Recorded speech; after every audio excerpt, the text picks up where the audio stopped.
তো এই 2 মাসে আমার প্রায় 2,10,000 টাকা আসতো বেতন বোনাস মিলে। এনজিওর চাকরি, সুদের চাকরি। সুদের চাকরিটা নিজের মায়ের সাথে জেনা করার মতো অপরাধ। আল্লাহ তাআলা বলছেন, যারা সুদের চাকরি করে তাদের সাথে যুদ্ধ ঘোষণা করছেন। আরামায়েশের একটা চাকরি বাদ দিয়ে এখানে এসে ধরেন কফি বিক্রি করা। আর আমি তো এমনিতেই গরমে আমি শেষ হয়ে যাচ্ছে, আপনার পিছে কিছু ভিডিও করলাম, তো ভিডিও করতে আমার গরম লেগে আমি বিরক্তি ভাব চলে আসছে। কবি তাদের বিরুদ্ধে অস্ত্র ধরার ঘোষণা দিচ্ছেন। এটা আল্লাহর সাথে কিন্তু যুদ্ধের ঘোষণা। হ্যাঁ, তা আমি ভাবলাম যে আমি তো মরে যাব একদিন, তো মরে গেলে তো আমার একদিন বিচার হবে।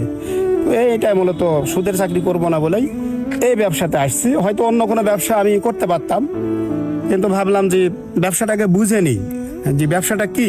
দীর্ঘ 16 বছর যেহেতু আমি গার্মেন্টস করছি, 6 বছর, এদিকে আরো 10 বছর, সব মিলে 16 বছর আমি যে জব করলাম, ভাবলাম ব্যবসাটাকে একটু বুঝি, তারপরে হয়তো অন্য কোনো ব্যবসা হয়তো বা করতে পারি। এই তো আপনার কি খুব কষ্ট হচ্ছে না এখন বর্তমানে? আসলে প্রথম এটা কষ্ট কিন্তু বিশাল হয়েছিল। ব্যাপার। আপনার হচ্ছে একটা আরামায়েশের একটা চাকরি বাদ দিয়ে এখানে এসে ধরেন কফি বিক্রি করা।